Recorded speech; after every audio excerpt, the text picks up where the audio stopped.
আর এই মুহূর্তে যে খবরের দিকে নজর থাকবে, জোকায় গলা কাটা দেহ উদ্ধার, ডায়মন্ড পার্কে উদ্ধার মহিলার দেহ, বন্ধ ঘর থেকে উদ্ধার রক্তাক্ত দেহ। 17 জানুয়ারি ঘর ভাড়া নেন মহিলা, পলাতক মহিলার স্বামী। ঘটনাস্থলে লালবাজারের হোমিসাইড শাখা, পুলিশ কুকুর দিয়ে চলছে তল্লাশি। জোকায় গলা কাটা দেহ উদ্ধার হয়েছে এক মহিলার, ডায়মন্ড পার্কে উদ্ধার হয়েছে মহিলার দেহ, বন্ধ ঘর থেকে উদ্ধার হয়েছে রক্তাক্ত দেহ। 17 জানুয়ারি ঘর ভাড়া নেন ওই মহিলা, পলাতক মহিলার স্বামী। ঘটনাস্থলে লালবাজারের হোমিসাইড শাখা, পুলিশ কুকুর দিয়ে চলে তল্লাশি।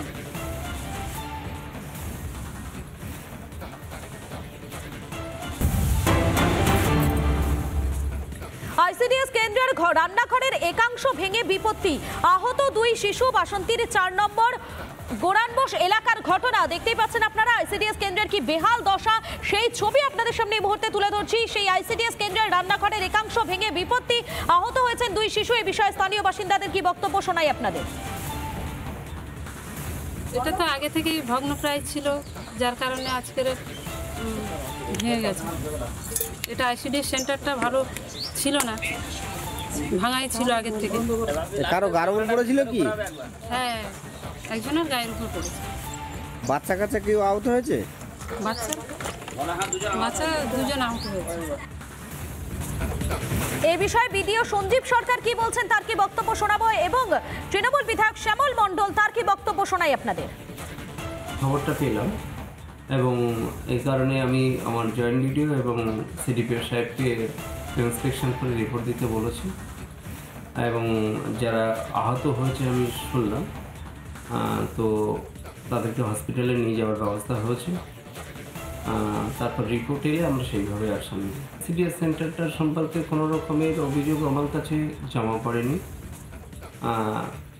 তো যদি এসে থাকে আমার কাছে তো এখনো পর্যন্ত জমা পড়েনি, আমি আমার নলেজেও নেই, তো এলে আমরা দেখে নেব।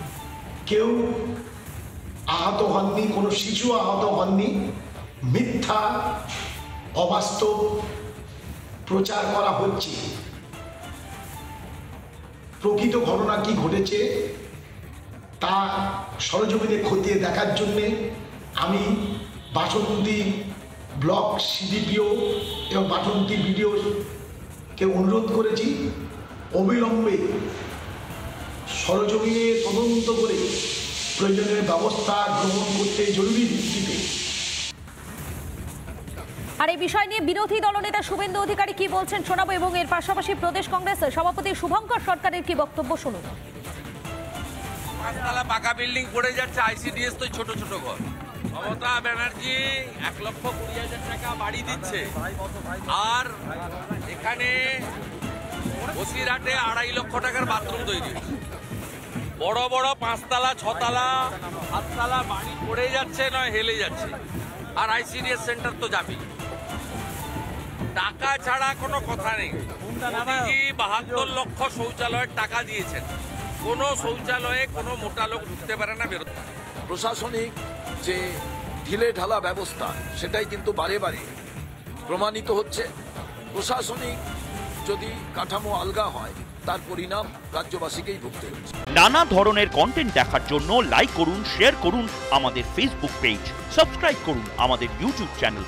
পাশাপাশি অন্যান্য ব্রেকিং নিউজের জন্য অবশ্যই চোখ রাখুন রিপাবলিক বাংলায়।